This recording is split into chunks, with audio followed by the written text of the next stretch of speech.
मनगटाचं जोर लावून दाटला जरी अंधार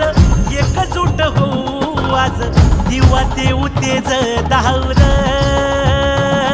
तू आभाळ आभाळ वादळ तुझं तू राजा आसमानीचं बळ